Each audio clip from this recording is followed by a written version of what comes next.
Alexander Binoche. Né le 19 février 1984 à Feuchtwangen, Allemagne. Fondateur et exploitant de Recentre.com, anciennement Infokrieg.tv. Avec des sujets tels que les structures de pouvoir secrètes, la criminologie, les méthodes et opérations des services secrets, le contrôle des idéologies et des scènes politiques. Il est appelé le dictionnaire ambulant de la connaissance. Vous verrez ensuite un extrait de la conférence de l'AZK, le Nouvel Ordre Mondial, avec pour thème principal « L'eugénisme est-il le but du Nouvel Ordre Mondial ?» Il est donc essentiel de comprendre comment les gouvernements manipulent leurs citoyens. Et bien sûr, la question a déjà été posée aujourd'hui, quel est le but ultime? Que veulent-ils vraiment? Ils ont plus d'argent qu'ils n'en ont besoin, ils ont plus de pouvoir qu'on ne pourrait jamais rêver. Quel est le but ultime? Ont-ils peut-être quelque chose à ajouter? Malheureusement, oui. Il y a un nombre incroyable de citations de l'élite mondiale où ils disent « Nous voulons réduire la population mondiale à 500 millions de personnes. » Et maintenant, j'aimerais demander à nos techniciens de passer le clip du film Endgame, Blueprint for Global Enslavement. Là, vous pouvez voir l'eugénisme dans son intégralité. Vous voyez ce que c'est, qui est derrière, comment il a été rebaptisé et comment il est présenté aujourd'hui sous un nouveau nom. Et je vous le dis, c'est vraiment grave.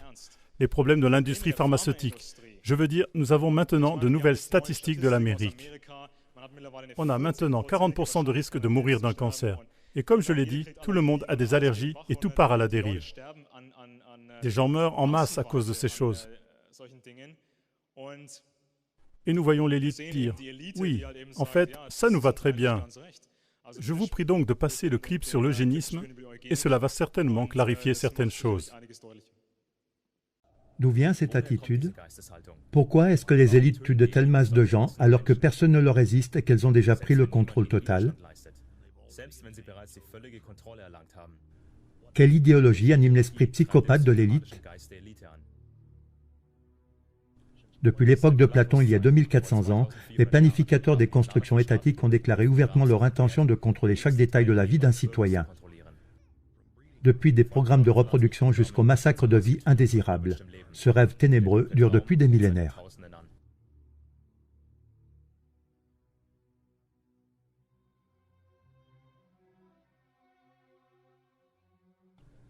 La justification scientifique de la tyrannie a toujours attiré les élites, parce qu'elle fournit un prétexte qui les arrange pour traiter les hommes plus mal que les animaux.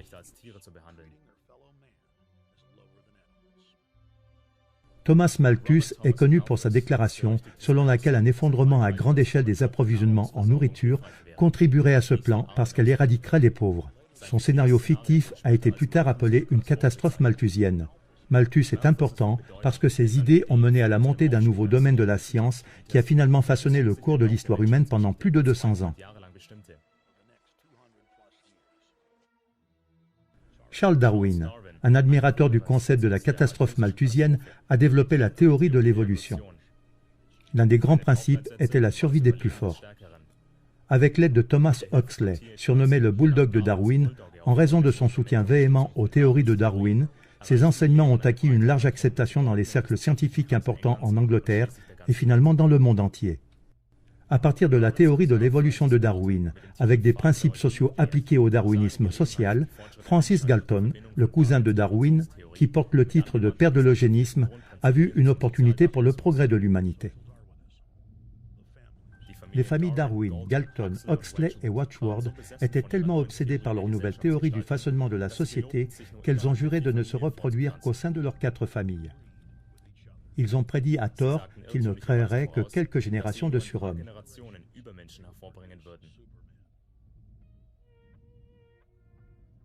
La pseudoscience, en plein essor, n'était donc que la justification illusoire de la pratique de la consanguinité qui était déjà répandue parmi les élites depuis des milliers d'années. L'expérience des 4 familles a été un désastre. Après seulement 2 générations d'inceste, près de 90% de leurs descendants sont morts à la naissance ou étaient physiquement ou mentalement handicapés. Les classes riches, et en particulier les familles royales du monde, qui étaient auparavant obsédées par la reproduction et remplies d'un profond mépris pour les classes inférieures, se précipitèrent vers la nouvelle science et commencèrent à en imposer ses buts à l'échelle mondiale avec beaucoup de véhémence.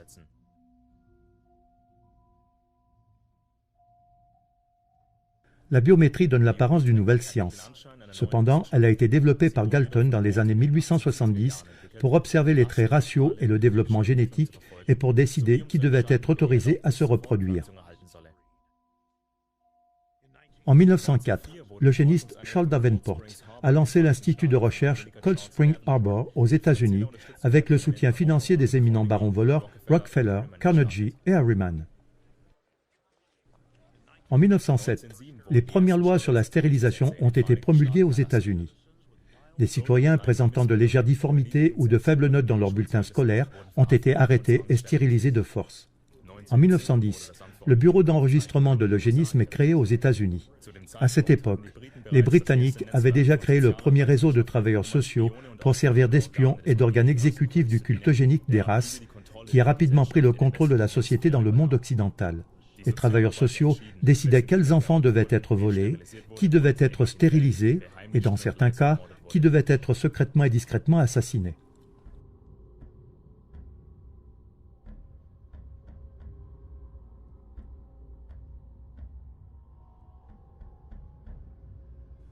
En 1911, la famille Rockefeller exporte l'eugénisme en Allemagne en finançant l'Institut Kaiser Wilhelm, qui deviendra plus tard un pilier important du Troisième Reich. En 1912, à Londres, lors du Congrès international d'eugénisme, il y a eu un battage médiatique international autour de l'eugénisme et celui-ci en a acquis beaucoup de popularité.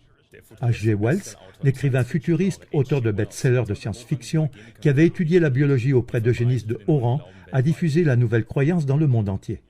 En 1916, Margaret Sanger, la maîtresse de H.G. Wells, a commencé à recruter des eugénistes aux États-Unis. En 1923, Margaret Sanger a reçu un soutien financier considérable de la famille Rockefeller. Margaret Sanger a écrit à son collègue eugéniste Clarence G. Gamble qu'il fallait des dirigeants noirs pour servir d'hommes de paille dans les programmes de stérilisation visant les communautés noires. En 1924, Hitler a écrit le livre Mein Kampf, dans lequel il cite comme source d'inspiration des eugénistes américains. Hitler a même écrit une lettre d'admiration à l'eugéniste et écologiste américain Madison Grant. Il a appelé le livre de Grant « The Passing of the Great Race », sa Bible. Hitler a conçu son plan pour le massacre des Juifs et des autres, comme il les appelait, des sous-hommes sur la base du travail de Grant.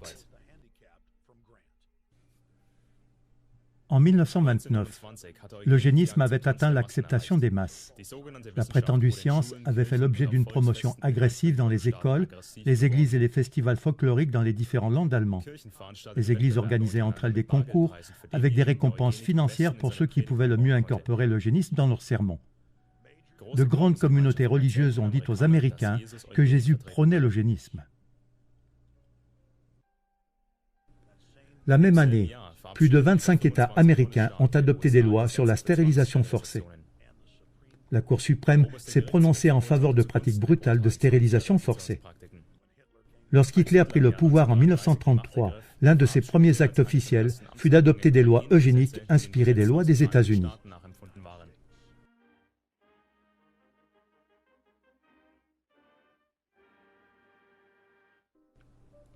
En 1936, l'Allemagne était en tête dans le domaine de l'eugénisme. Des mesures efficaces ont été prises pour stériliser et tuer des centaines de milliers de victimes.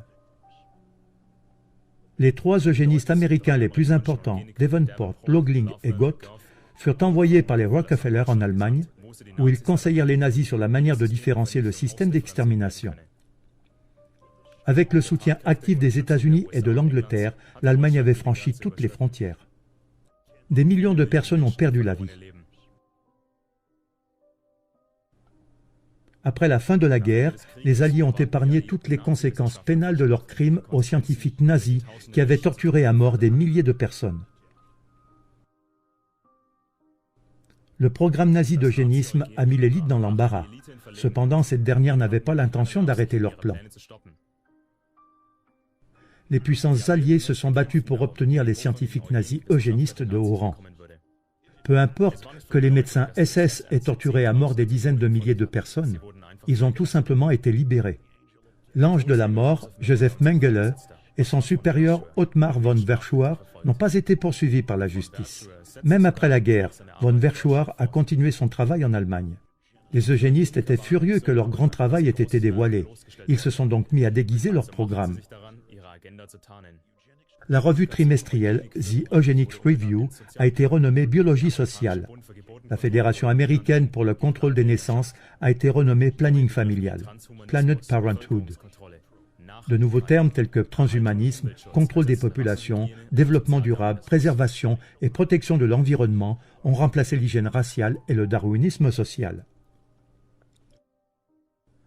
Dans le passé, de nombreux eugénistes étaient de leur propre initiative actifs dans le domaine scientifique du crypto-eugénisme. Ils ont délibérément dissimulé leur vue sur l'eugénisme et sont devenus des anthropologues, des biologistes et des généticiens très respectés dans l'après-guerre.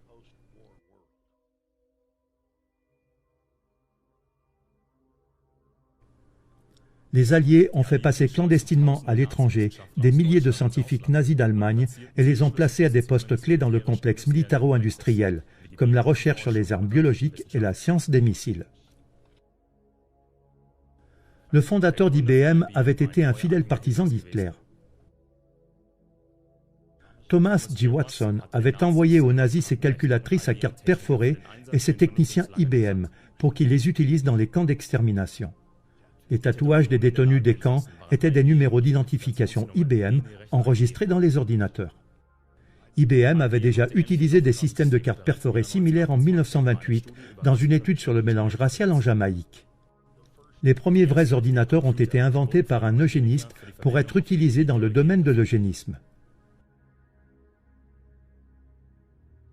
Julian Huxley, un haut fonctionnaire des Nations Unies et un eugéniste impénitent, a soutenu que les mouvements environnementaux et de préservation lancés par les principaux eugénistes devaient être utilisés pour véhiculer l'idée de la création d'un gouvernement mondial. Selon la vision de H.G. Wells, ce gouvernement devait être contrôlé par une dictature scientifique et caractérisée par les principes de l'eugénisme. Julian Huxley a fondé le World Wildlife Fund, WWF, avec le prince Bernhard des Pays-Bas, fondateur du groupe Bilderberg et ancien officier SS, et le prince Philippe d'Angleterre. Si j'étais réincarné, j'aimerais l'être sous la forme d'un virus mortel, afin de contribuer.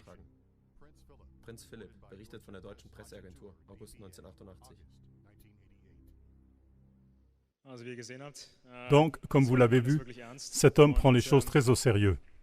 Et quelles sont nos stratégies? Nous devons mettre l'accent sur la méthode scientifique. On parle tout le temps de contrôle de la conscience, de trucs et de manipulation. Comment puis-je me protéger de telles choses? Je dois apprendre comment elles fonctionnent. J'ai donc commencé avec ces connaissances de base, et c'est comme ça que je suis entré dans la thématique et que je m'y suis intéressé. Comment cela fonctionne-t-il? Comment faire en sorte que les gens fassent les choses les plus folles? Nous devons faire attention à la désinformation. Nous devons protéger Internet. Nous devons bloquer tous les programmes de cette élite mondiale. Pas de taxe globale sur le CO2, pas d'union, pas de guerre. Je vous remercie beaucoup.